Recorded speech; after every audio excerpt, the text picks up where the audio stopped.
for attempting to land on it in just 2 years, hopefully. Yes, like you said, it's a test flight, so we're going to put humans on this rocket for the first time ever, and we're going to test out the systems on board and hopefully get around the moon. And why does NASA want to return us to the moon? And we want to go back for scientific discovery, right? We want to create a permanent presence on the lunar surface. We want to be able to harness some of the volatiles or the resources on the moon in order to get us onto Mars later. So we're going to use the moon as a stepping stone to get to Mars, but also we're going to use the moon to learn so much about Earth and about the creation of the solar system. The moon is this untouched witness mark for the Earth and the solar system. And what I really love is like all the things that we do to get us to explore our universe, all of that technology, all the jobs created to support that, it all benefits us here on Earth. Yes, definitely. I mean, getting this rocket into orbit takes, 8.8 million pounds of thrust, right? And it's the people on Earth who do that and who create that, the engineers, the scientists. There are so many people who make this mission happen.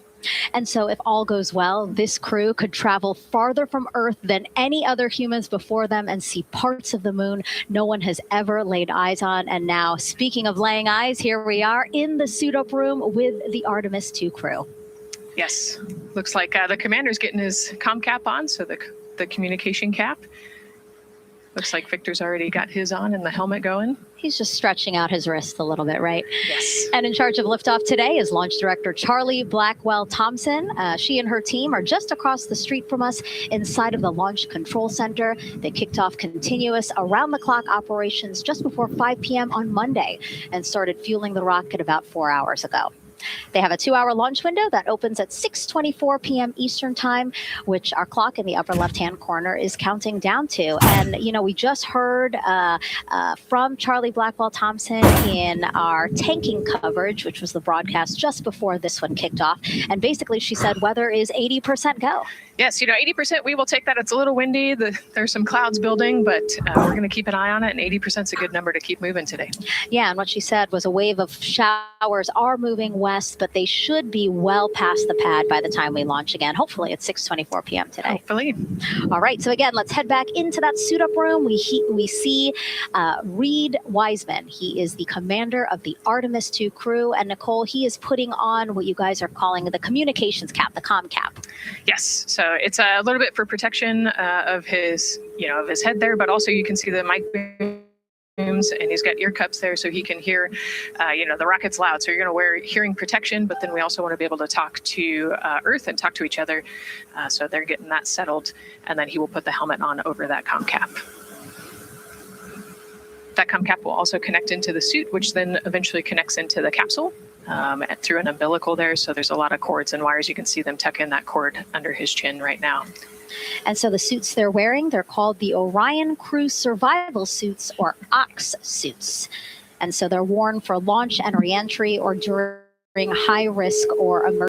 If they have been following NASA for all these decades now, they're kind of thinking, hey, these look like the suits that our shuttle astronauts used to wear. There is a lot of resemblance here. That's true. Yeah, they are very similar. NASA does a great job of leveraging the lessons that we learn from previous missions. So dating all the way back to Apollo, some of our first spaceflight missions, we learned lessons about the suits and how to make them better. And we just continued to carry that through all the way into the Artemis mission. Time now to introduce you to some of our teams today. We have Gary Jordan at NASA's Johnson Space Center in Houston. He's going to be inside with the mission control teams, which will take over from Kennedy's launch control team right at liftoff.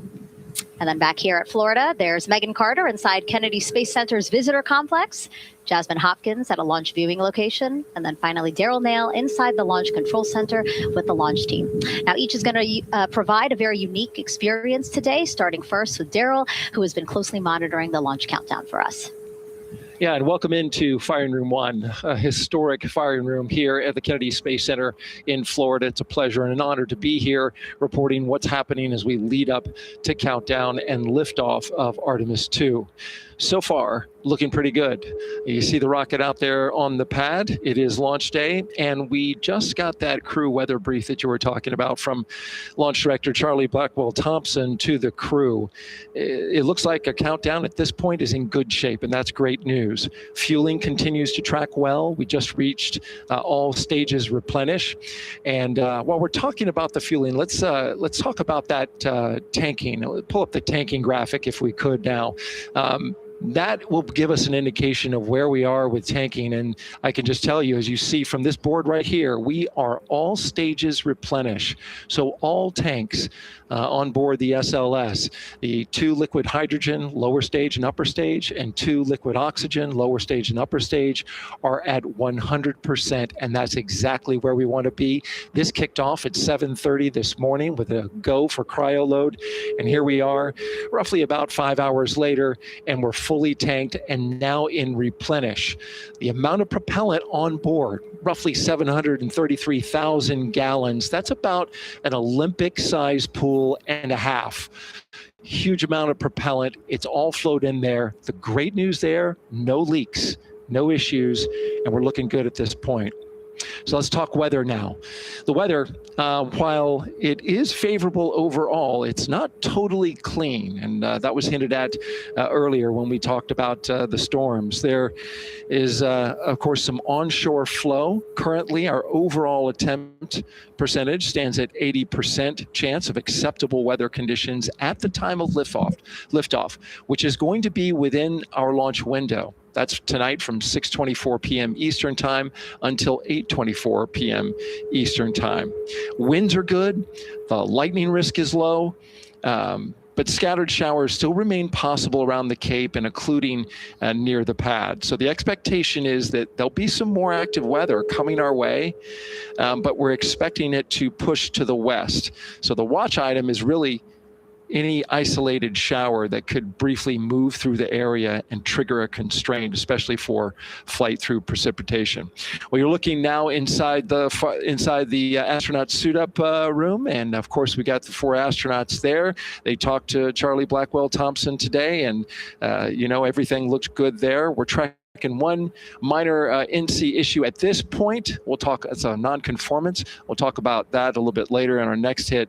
But for now, again, looking good. And of course, our administrator for NASA is here in the firing room. He checked in with the launch director, chatted with her for several minutes, and he's here in the firing room, which is a good positive sign, of course, for the day. That's it for the firing room. We'll send it back now to Megan and Nicole.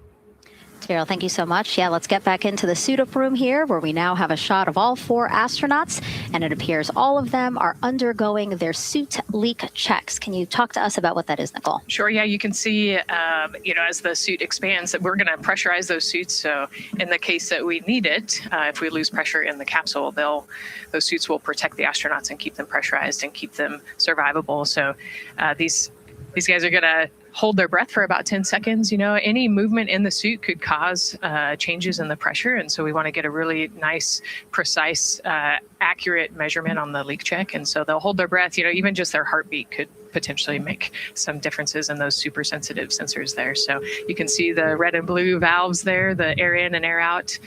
And it looks like Victor just had a good leak check. Yeah. And actually, they do 3 leak checks, again, just to get an average reading to say, hey, we have confidence that these suits are holding the right pressure. As Nicole said, that tube that's going in, that's putting air into their suits. And then there was that gold instrument that you saw on their other side.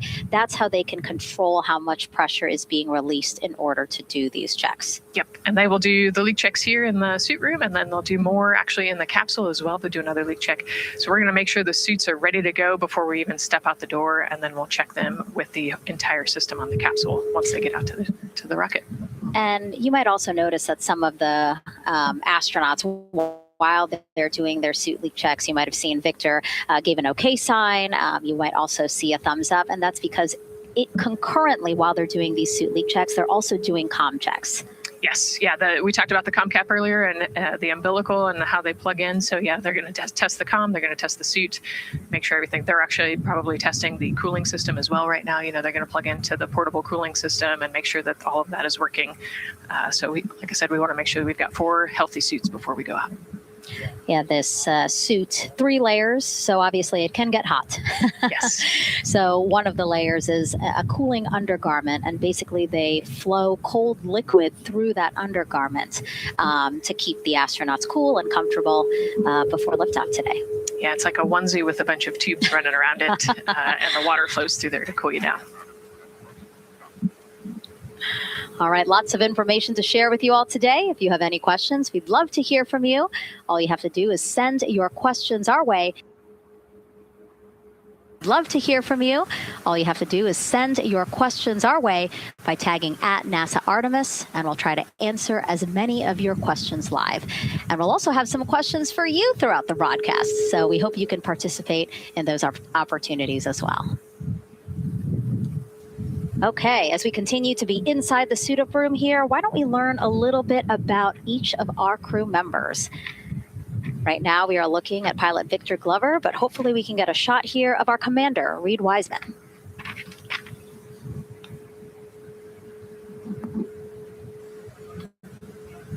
Now, Reed Wiseman is a Baltimore native.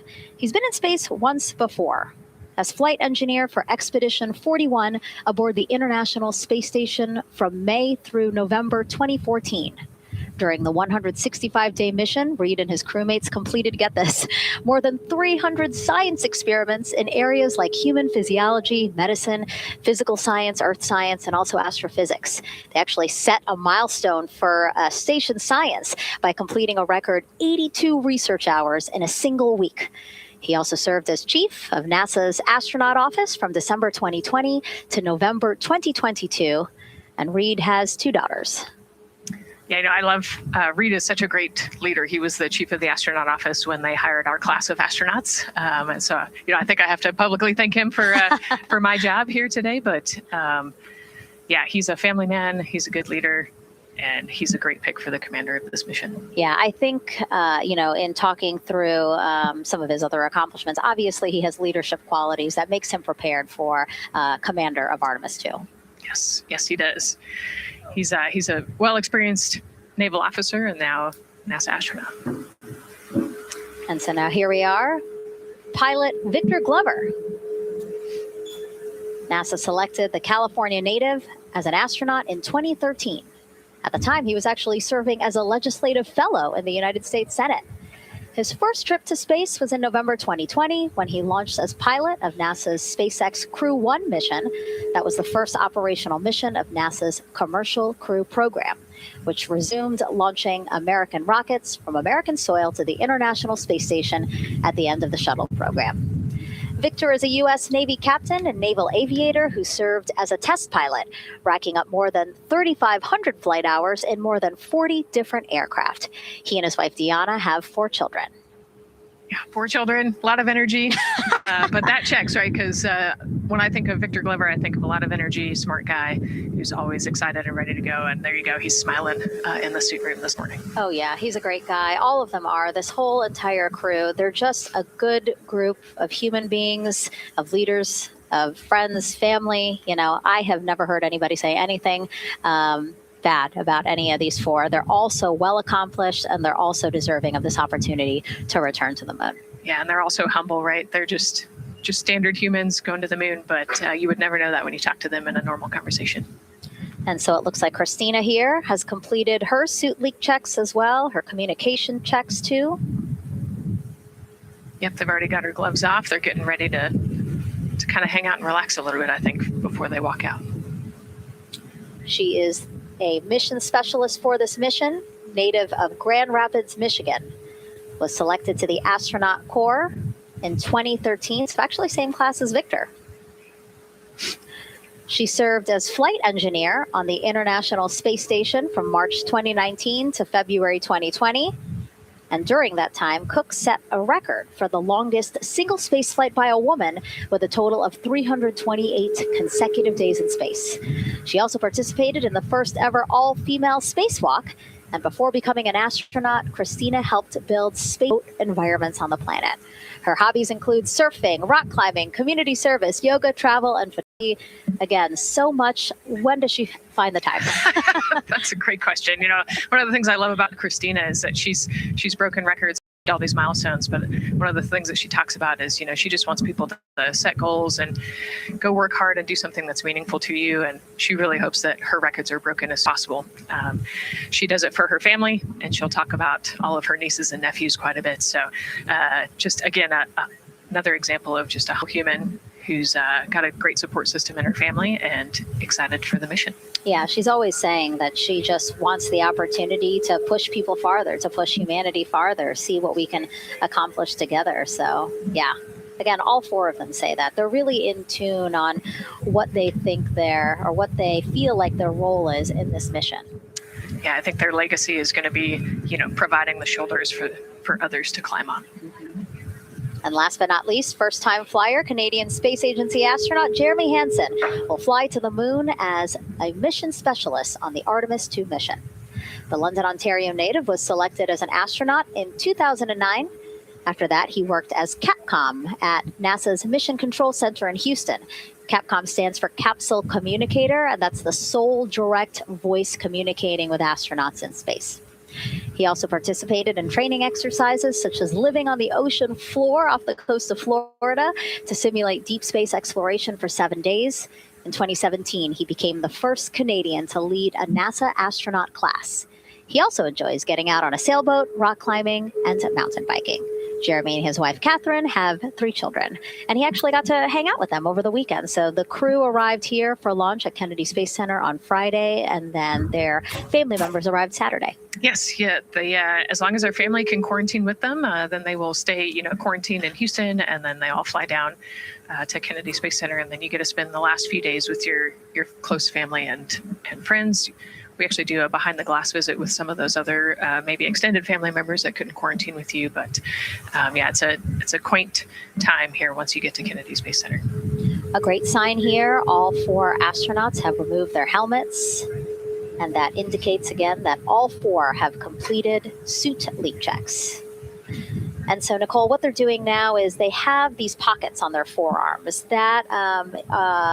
That's just somewhere where they can put personal items that they might want, right? Yeah, just kind of stowage pockets. There's always something that you might need or want while you're in the capsule, and then also last-minute personal items if you want to put a couple things in there. So everybody kind of has their own unique stash in their pockets. And then another pocket has emergency equipment that they might need, right? Like a signaling mirror, things like that. Right. Yeah. The suit is basically all in one. It's got the oxygen bottles there on their right legs. You'll see in a different shot, they've got pockets with survival gear in it, and that is to keep them safe. So if they had to egress the capsule, either from the launch pad or from the water, then they will have all of the survival gear with them. They'll have about 10 minutes of oxygen as well from that bottle so that they can get to safety quickly and safely. We are now 5 hours, 3 minutes and counting from the opening of our 2-hour launch window, and we have our first questions from social media.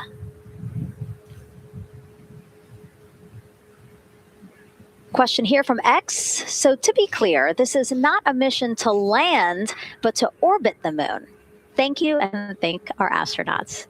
Nicole. Yeah, this is a great question. I think it's important to highlight the mission of Artemis II, where we are going to go around the moon. We're going to see the far side of the moon. We're going to see parts of the far side of the moon that human eyes have never seen before.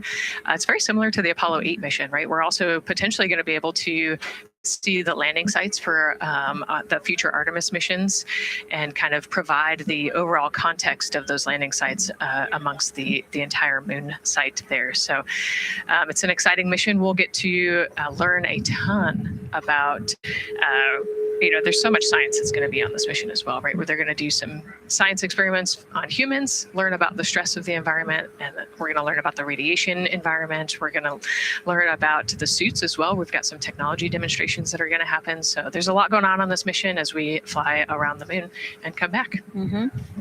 We always say it's about increments, right? Like we're making that next giant leap to Mars, but in order to do that safely and to do that thoroughly, incremental steps. Exactly. And, like we said, this is the first time that we've put crew on this rocket. And so actually, before we even head to the moon, right, we're going to stay close to the Earth. And we're going to check out all of the systems on Orion, make sure that it can handle 4 humans, make sure it can handle people sleeping, people exercising, all of the environmental control systems are working. So we want to make sure that the capsule is safe for the crew before we send them, almost 250,000 miles away. Yeah, that was a great question. And we actually have another one that we'll pull up on screen here.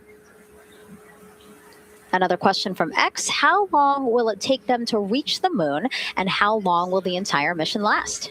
Another great question, right? So they're going to do a couple orbits around the Earth. They'll do a perigee and an apogee raise burn. What that means is that they're going to accelerate to get further away from the Earth, and they'll get into a really highly elliptical orbit first.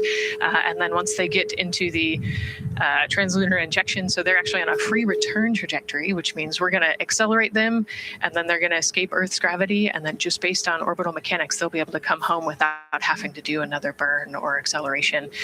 So it'll take about 4 days once they leave Earth's gravity to get to the moon.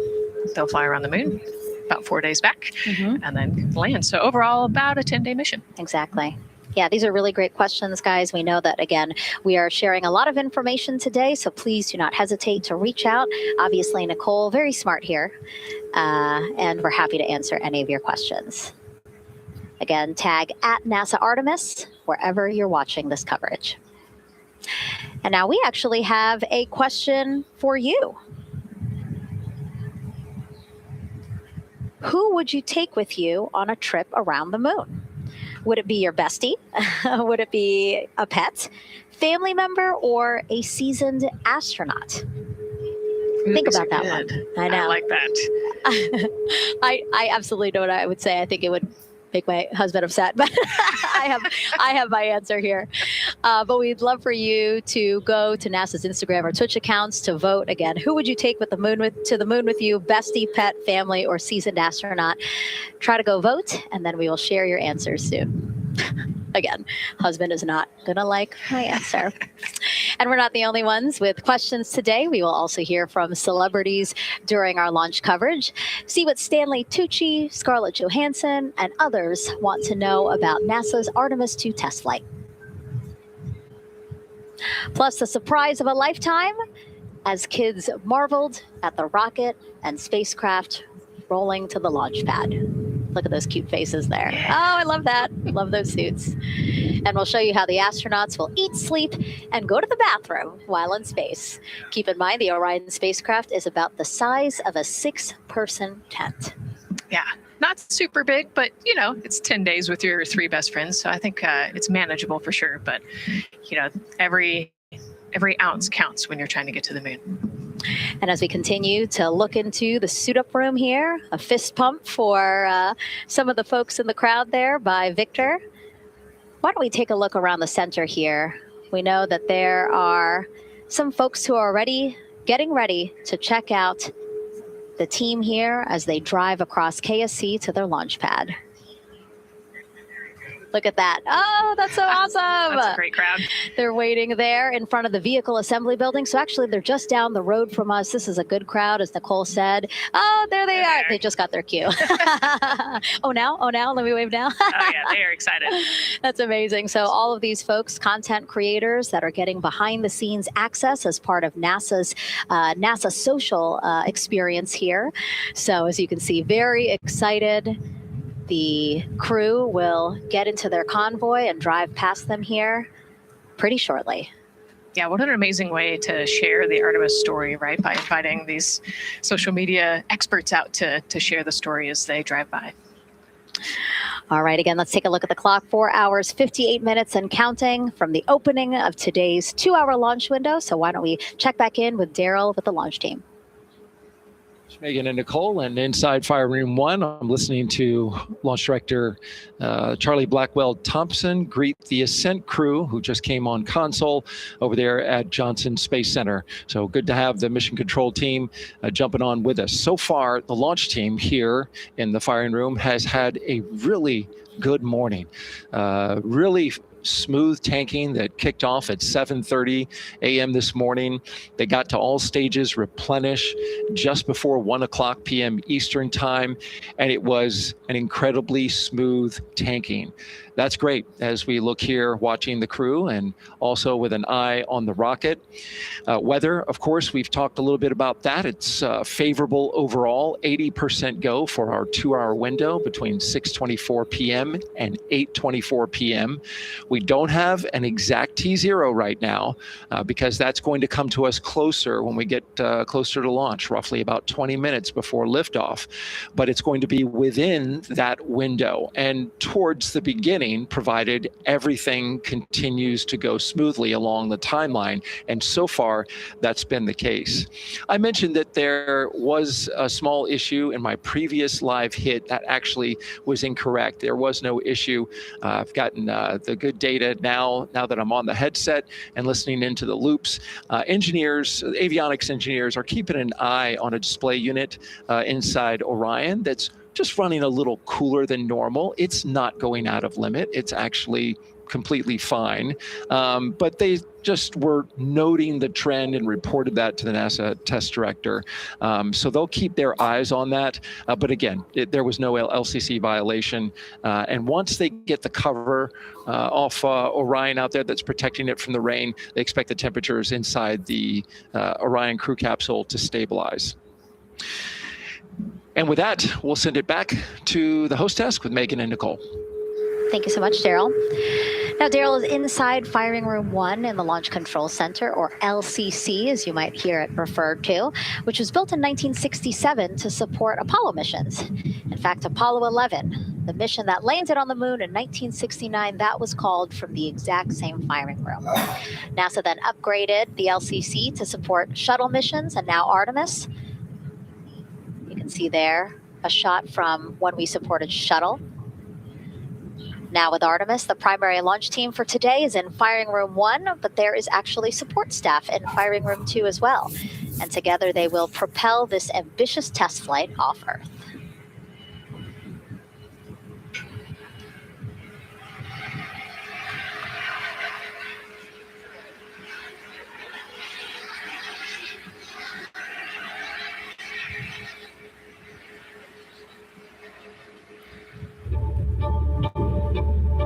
We're going back to the moon because it's the next step in our journey to Mars.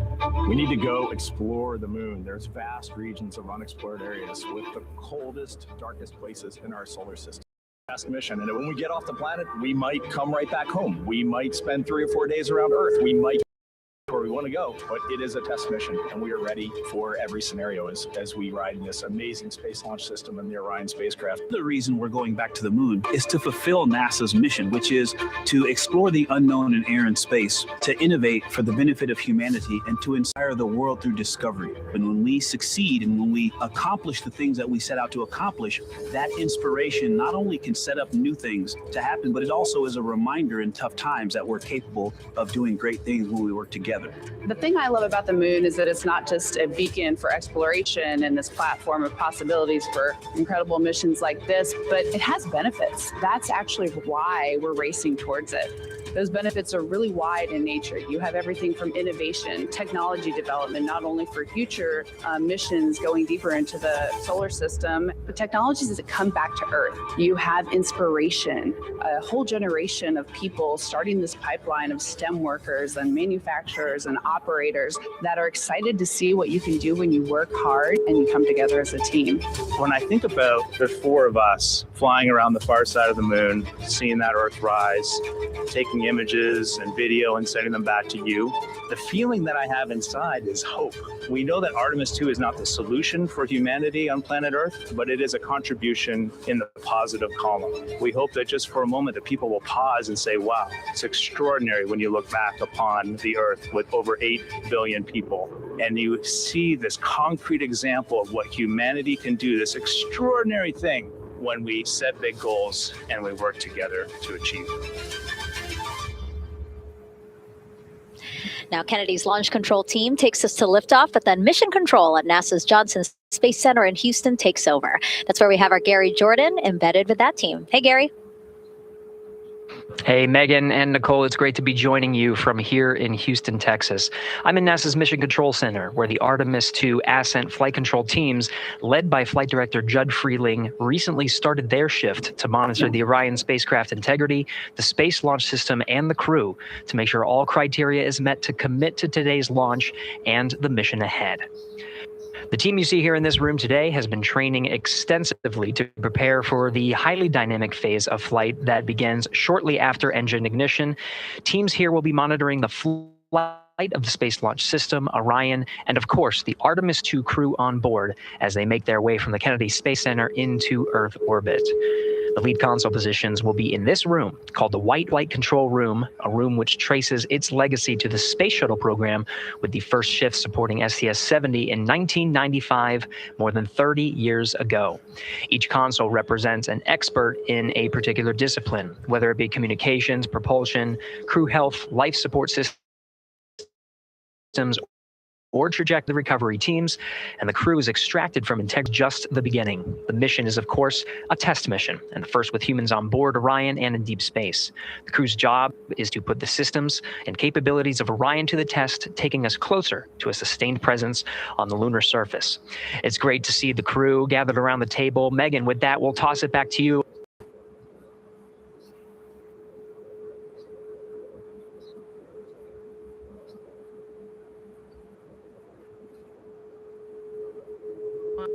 Like, yeah, laughing, but very focused still. But when they get to this table, laughs, high fives, smiles, just really in what can be and will be a very long day for them. Yes, you know, it's a long day. There's a lot of preparation that goes in today, and so they're just, I think, at least for us, it was a nice brief moment of some relaxation, a couple laughs, you know, a moment to take a few deep breaths and reflect on the mission ahead. And then, you know, get some high fives as well. And so with their bad luck dispelled, some good luck from Scott Tingle, let it seem like they're right. Yes, definitely. It's actually a really fun tradition. You know, I think that card game is more than anything else. Every crew has played that same card game. As you said, Nicole, the primary reason for why they're there to suit up, to do communications checks, to do pressure checks all done. And now it seems like Reed had some words for the team in that room. Yeah, you know, this day can't happen without thousands of people, right? And so the suit room is a great example of that. You've got all of the suit techs, and you've got your support team there, everyone who has made this day possible. You know, they've been working with the suit team for years at this point, getting ready. So some fist bumps to the group. Again, the suit team are the folks dressed up in those white, very outfits. Special outfits that we can talk a little bit more about later. But each crew member was assigned their own suit technician. So as you said, working very closely with the same person to make sure that the crew felt comfortable and ready in these from Kennedy Space Center. Right. And, you know, each suit is slightly different. Each person is slightly different. And so these suit techs know each individual super well. They know exactly how they like to get into the suit, exactly where things might get caught or, you know, small. They know their suit techs well, and their suit techs know them very well. And so as we take a couple of pictures here, we really hope that you are learning a lot about the suits and the process of checking them out for a mission. But imagine the opportunity to get a hands-on demonstration from people who helped design these suits. Take a look.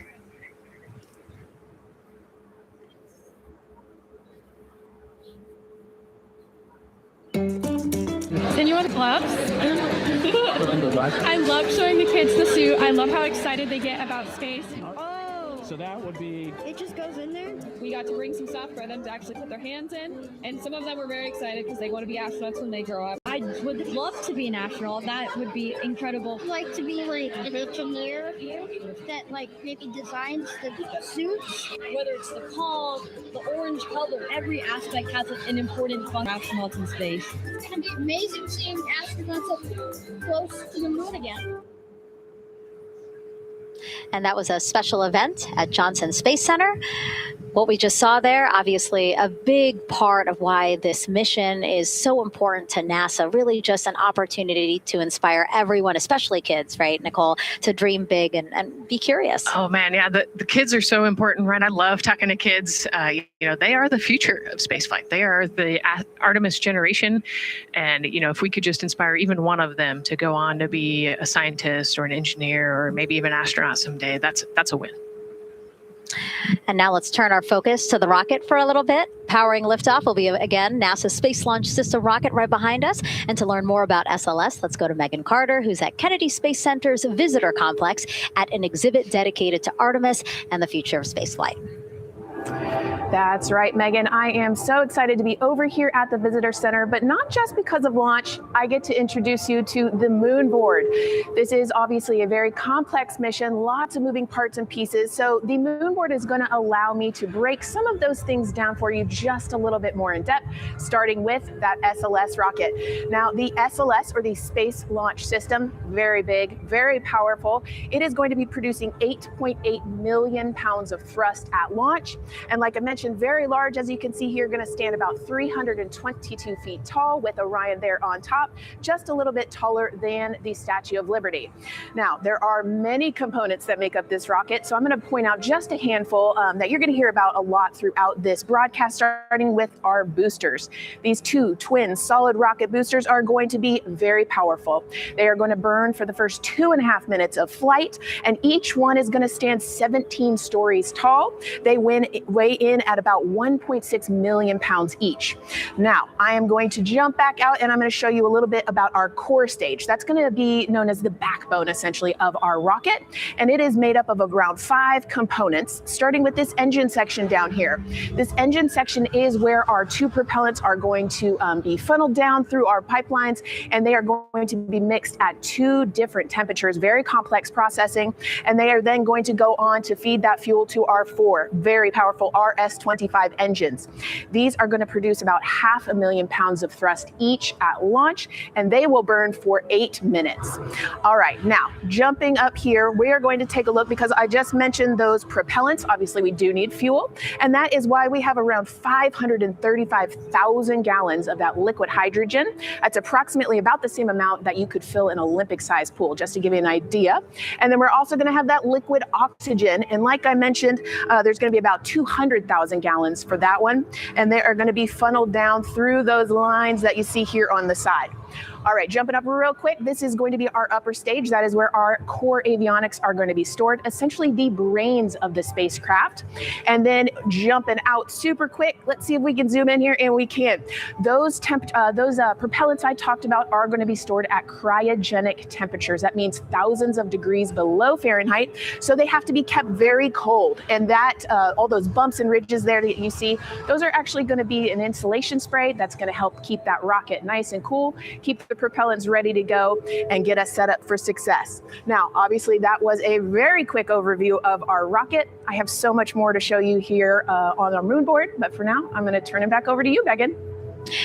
Thank you, Megan. A very impressive demo of the moon board, but also an impressive system, obviously. She mentioned 4 RS-25 engines on the core stage, and actually we have one right behind us here, used during the shuttle program, and I got to get a closer look at it with Space Launch Systems Engines Deputy Manager Philip Benefield. Okay, so Philip, in terms of size, shape, and function, what we see here behind us, exactly what we see on the pad. Absolutely, Megan, absolutely. So this is the RS-25 engine. Impressive. We have 4 of these on the bottom of the SLS rocket to propel the SLS rocket in Orion into low Earth orbit. And we've been seeing views of the pad throughout this broadcast, but you mostly only see the bell here. What's happening over here? Right, so this is generally what we call the power head section of the engine. So the purpose here is that it takes in the propellants from the vehicle tanks, the liquid oxygen minus 297 degrees, super cold stuff. The liquid hydrogen even colder, minus 423 Fahrenheit. There's 4 turbo pumps on the engine that pressurize that propellant up to 9,000 PSI in areas. It is all directed into the main combustion chamber where it is burned into hot gas that then is accelerated out the nozzle to produce thrust. When you say hot gas, what are we talking about? We're talking 6,000 degrees Fahrenheit gas. Wow. So we're talking really cold as liquids coming into the combustion chamber, and then it comes out as really, really hot gas. How do you design, how do you engineer something to control both extremes? Absolutely. It's a very technically challenging.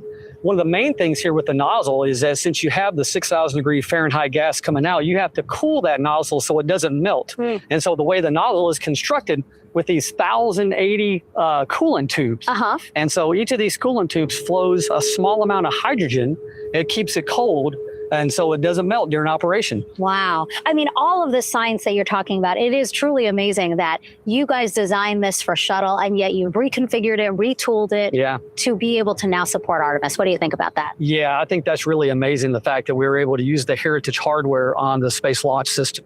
The engine itself, developed through the Space Shuttle program, many upgrades to make it more reliable and improve the thrust as well. Perfect. Philip, thank you so much. I can't wait to see all 4 function. Same here. Thanks, Megan. Enjoyed it. And again, another idea and way that we are learning from what we've built upon and figured out all into this moment. Yes, with so much more thrust and capability, like we said, we learn all those lessons from previous missions, and we get to involve them here today. And here we are, the closeout crew in the White Room, getting ready for the astronauts who have just left crew suit up and are now walking down a hallway to greet some family and friends downstairs. Commander Reed Weissman, Pilot Victor Glover, Mission Specialist Christina Cook, and Jeremy Hansen. Looking excited, ready. Now in that elevator to take them 3 floors down. Thumbs up, one more photo. Oh, nope, a couple more people in that elevator. Those are important folks. They're going with them to the pad. Yeah, Bye, Reed. This is a fun elevator ride. Yeah. And, actually you couldn't see them because they're off camera, but the support crew that's actually in crew quarters with us is right there waving goodbye and saying goodbye to you. So it's a really special moment to say thank you and say goodbye to the support crew at crew quarters. That's amazing. And so again, they will ride down 3 floors, and then soon we'll walk out the doors that you see underneath the banner there that says their names. These doors, the same doors that astronauts who have launched from Kennedy Space Center have walked out of since the Apollo program. Yes, and you can see another tradition is putting your patch on that archway as well. So I'm sure they did that over the last couple days. They did. It's actually it's so hard to see because there's so many of them, which is also great, but it's on the door frame on the right-hand side, the very, very bottom. Awesome. Great crowd here. A shot now of everyone who is waiting to greet the crew as they walk out of the operations and checkout building here at Kennedy Space Center and will board their ride to the launch pad. Yeah, this is a really great shot, right? Because you get to see a little bit of what goes on there. So you've got the close family that were in quarantine with them up close. They get a wave goodbye one last time. You've got a little bit of media in the background, and then you've got some NASA employees and a lot of the program managers off to the side as well to wave goodbye one last time and wish them luck. Yeah, it's a really nice moment. Again, they have had some quality time with family, but this is their final opportunity to say, see ya in 10 days. Yep, the last wave. And so there are different pens of people, again, as Nicole was alluding to, specific to the quarantine rules that you followed in order to be able to have that access, have that closeness with the crew. And then on the bottom left-hand side of your screen, the Astrovan. And that is going to be the crew's ride out to the launch pad. This modified Airstream motorhome can seat up to 8 people inside. It has a TV and sound system, and we know they plan to watch a video during their trip out, right, Nicole? Yes. So I think Top Gun is on the menu, yes. And then also Point Break because Christina surfs. So I think they've got a pretty decent entertainment planned. So I love that. It gets them in the headspace, the right headspace to really just enjoy the ride to space. NASA's history with Airstream dates back to the 60s when the company created a crew quarantine vehicle for when astronauts returned from the moon. This picture here, President Nixon talking to the Apollo 11 astronauts inside said quarantine vehicle.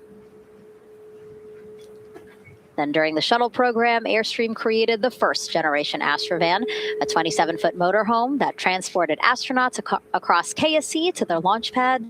And again, that is what we're going to see today. A very similar picture. Again, the orange suits, the Astrovan, very reminiscent of what we have done before and how we got to where we are now. Yeah, and it's a pretty cool ride. You know, you get about 20 minutes to get out to the launch pad and watch a movie, listen to some music.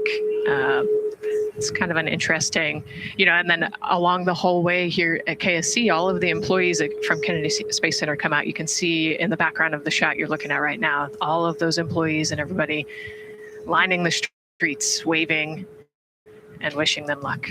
I think this is an emotional moment for a lot of people because this is the last time where a lot of people will be with the crew, because once they get to the pad, there's only a handful of folks with them before launch. Yeah, definitely. This can be emotional for the crew, can be emotional for the families, of course. I mean, I got to wave goodbye one last time to my sister, and when we walked out those doors, and it's surreal. It starts to become much more real the closer and closer you get to the launch pad.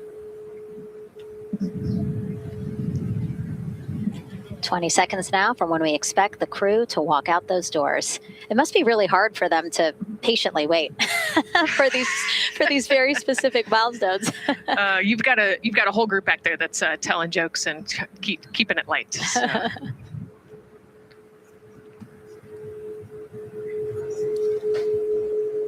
And here they are, NASA's Artemis II crew. Commander Reed Weissman, pilot Victor Glover, and mission specialist Christina Cook and Jeremy Hansen taking their first steps outside for their historic test flight. To a wonderful applause from the crowd. They're looking really excited. Some and big really smiles. Ready. I love that. It's a great day for us. Great day for this team. A few words from Reed. Great day for us, the team, he said. Thumbs up, more thumbs up. Of course, a lot of pictures. We hear some camera shutter clicks back there. I love the energy of this crowd. Let's go. And so now the crew walking over to each of their pens. The first people closest to them, of course, their family members who got to quarantine with them, correct? Yes. Yeah. So the ones that are close and waving, those are the immediate family. So spouses, partners, kids. And we're trying to give them some privacy so that they can have their conversations with their family members. Christina there, she has her husband. Victor has 4 daughters and his wife, they're there. Reed, his 2 daughters are there. And then Jeremy, his wife, 2 daughters and a son. When you were standing in their shoes, Nicole, when you flew for Crew 10, what were you kind of talking about? Like, did you really think about this moment and what you might want to say? They've all already done their real goodbyes, in person. And so this is more just kind of, again, that last chance to wave, last chance to get one smile. You see Christina there smiling. So this felt much less heavy and just, waving and maybe cracking a joke or something, saying hi. So this was a really, really great moment for our crew. Reed's 2 daughters there. Reed spoke about when he told them that he was selected to be the Artemis II commander. And he said he was worried. He's a single dad, didn't know how they would react. And actually, he said he was overwhelmed by their support. He woke up the next morning with cupcakes baked by one of the daughters, moon cupcakes. Yes, I love this story. Moon cupcakes the next morning. Like, how awesome is that, right? Everybody needs their support system, and clearly he has that in his daughters. Christina said she took a bike ride with her husband and wanted to tell him when the moon rose, but that it was too foggy. But she said he was still very excited and happy for her. Yeah, the moon's still out there. A close-up now of, again, Commander Reed Wiseman and Mission Specialist Christina Cook. To the right of your screen, as we pan left, we have pilot Victor Glover. Victor told his wife, and they told their 4 kids together, and he said that one of them just started yelling, "Let's go!" Yes, I love that. Again, the support from the family is awesome. And Jeremy said his wife and 3 children, super excited. He felt very supported. You know, he did have that tough conversation, obviously, of talking about the realities of this being a test flight, but he said they were super supportive. And now as he walks away, some kisses from Victor Glover to his family, hearts to Christina. Jeremy being a gentleman, pausing so that Christina can take a nice photo without him. Hearts too from Reed there.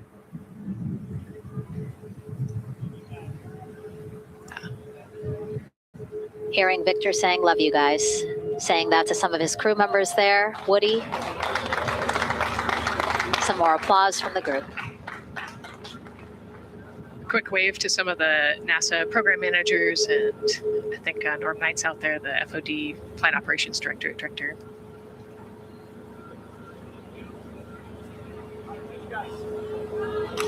You heard Reed there saying, "Thank you guys," as the crowd picks up again with their applause, and the 4 of them step into their Astrovan. Looking at the clock, very on schedule right now. Again, according to the very detailed timeline of launch today, they are expected to drive off in about 20 seconds.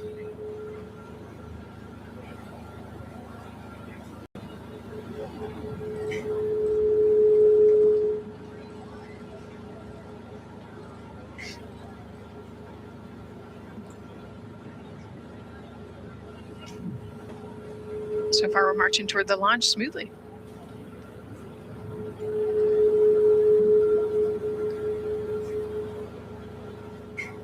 Do you think they're queuing up the video? Definitely. And that's why they haven't left yet? They're like, we can't go without Gotta get our your point snacks and movie break. ready. And yeah. Where's the popcorn?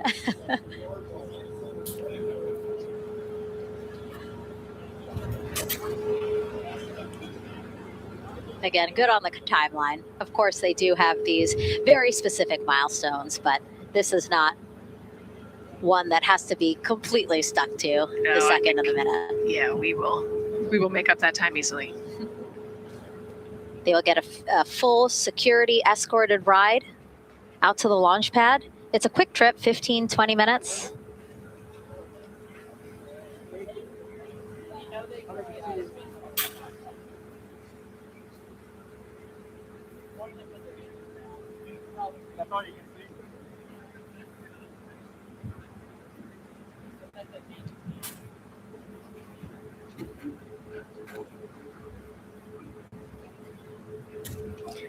The closeout crew at the pad, still just getting everything ready for their arrival.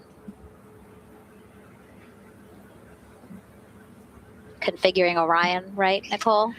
Yes, so they're probably laying out the seat restraints and getting all of the umbilicals set and ready to go so that when the crew gets there, they can ingress and start getting strapped in and connected to the capsule. And in our smaller box there, we have a shot of our administrator, Jared Isaacman. Bouncing around quite a lot today, was in the firing room right after the crew weather brief, saying to the crew that they are good for them to start suiting up, and now here to wish them well as they drive out to the pad. Yes, he's so invested in this mission. I love it. You know, he's been an active participant today, and exciting to see him there at the walkout.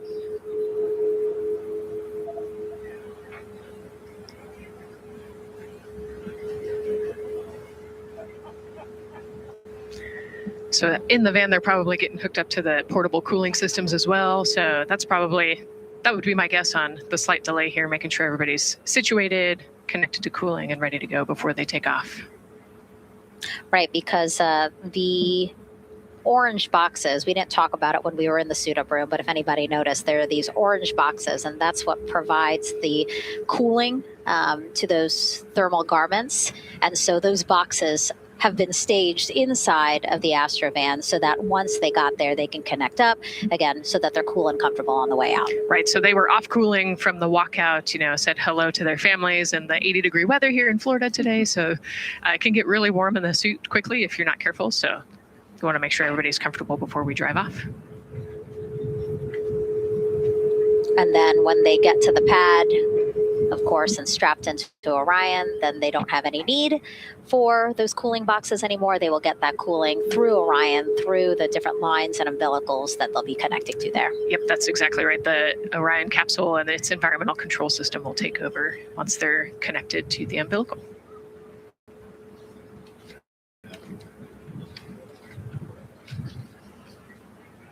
And so when we were watching them get into the elevator, I said, oh, there's a couple more people going in there. And they were, again, those folks in the white suits that we saw. Again, suit technicians. Yep. And there they go. And off they go. Reed, Victor, Christina, and Jeremy now on their way to launch pad 39B, where they will fly to the moon.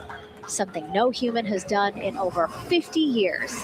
They may also set a new record as the farthest humans have ever been from Earth, a record set by the Apollo 13 crew almost 56 years ago today. We still hear cheers as they drive away from the operations and checkout building here at Kennedy Space Center. Now, while the crew make their way to the pad, let's get to know each of them even better. First, Commander Reed Wiseman. The moon, to me, it's the thing that connects me together with all the other humans in my life. I remember being a little kid lying in bed at night and just looking out at the moon in whatever phase it was in. And I was thinking, man, my friends that live like 20 miles away, they can probably look out and see that same exact moon. And then when I was in the Navy and I would look out at the moon and I'd be halfway around the planet, I would think, man, my brother can see that moon where he is and he's halfway around the planet from where I am. To me, it's a connection of life on Earth. We can all look up and see that moon, and it's always changing. The moon is never the same 2 days in a row. I love that. My name is Reed Wiseman. I'm the commander of NASA's Artemis II mission around the moon. I grew up in a little town just north of Baltimore, Maryland, about 20 miles north of the city. There was a National Guard base nearby my house, and there were A-10 aircraft that would fly over every now and then. I just would look up at them and be like, man, I want to be up there. I want to go do that. And then my brother went to the Naval Academy, and I would go every year and watch the Blue Angels fly during commencement. And that just started to grow and grow and grow. For a while, I wanted to join the Air Force, and then I realized Navy flies as well, and they fly from ships in the middle of the ocean. And that was it, like, done deal for me. That is exactly what I wanted to do for my career. Flying is freedom to me, especially when you're in a jet aircraft coming off of an aircraft carrier in the middle of the Pacific Ocean. Nearest land is over 1,500 miles away. So when you come off of that aircraft carrier, you are truly just alone with yourself out there. It is a magical experience to be out there all by yourself in an aircraft over the Pacific. Just it's free.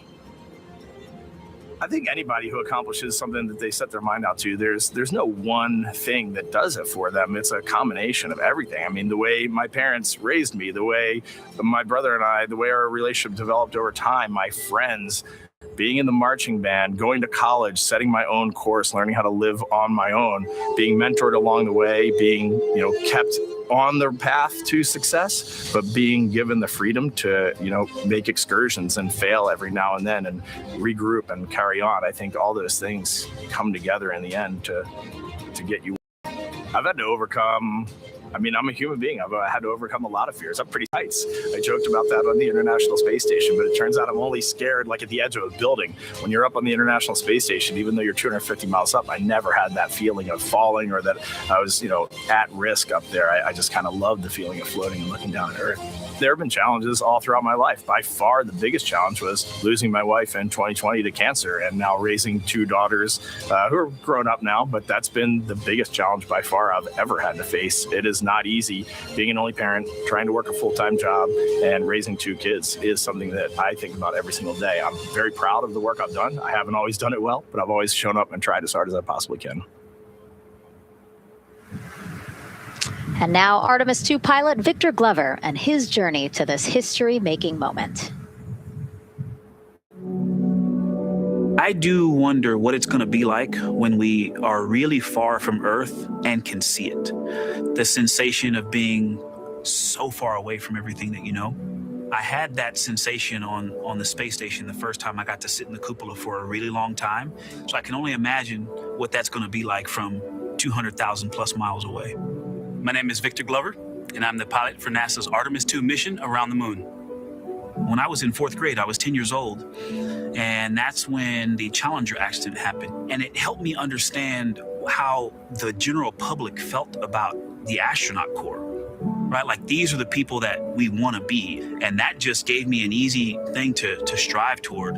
The biggest fear that I've had to overcome in my life is doubting myself. Going to college when no one in my family had gone to college was a huge risk. I had more confidence in my athletic ability than in my academic abilities. I could play football with those college students that I saw on TV, but my classmates that I saw in the lab and around the University Union, I didn't know if I had what they had. I think addressing that self-doubt was a part of, swinging for the fence and trying to go get an engineering degree, not just go to college, but get an engineering degree and then go do something challenging and technical like flying. Apollo is known for sending humans to the moon. Artemis has an opportunity to continue the Apollo story, but I actually think it's important for this story to stand on its own. Artemis is a new program, and we're trying to do new things. And it's great to compare and contrast. When you look at our spaceship, you can see parts that were designed, built, and integrated in another country. When you look at our crew, you see that our crew is international. There are also men, and I just think that comparing and contrasting makes the story even richer.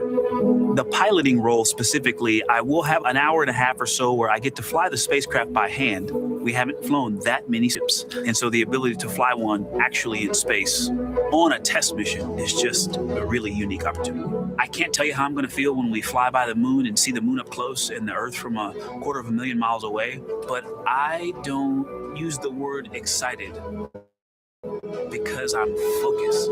What we do, this is very serious and it's very risky, and we are all intimately familiar with that risk. And so if we go out there and we're successful and we can pass that baton on to Artemis III, that's something to really be excited about. Great to hear from Reed and Victor in their own words about how they feel about this mission and their role in it as the convoy turns this corner here onto the road where the vehicle assembly building is and where the group that we showed you earlier today, ready with their flags. Wow, that group has expanded exponentially. Yes, this is great. So many people. Flags. Oh my gosh, I love it. Oh, this must feel so special to the crew to see all of these people here to wish them well. Yes, this is heartwarming. Look at how many people there are. Everyone is so excited about this mission. Signs, people have made signs. I feel like the Astrovan has slowed down a little bit, to really take in the moment. Wow. That's amazing there. Again, crowds continue going as we are now passing the historic vehicle assembly building. This is where the Space Launch System rocket was assembled and stacked with Orion. Its history, of course, goes back to the Apollo days, but today it is home to the Artemis missions to the moon and beyond. Gosh, still people lining the route. Yep.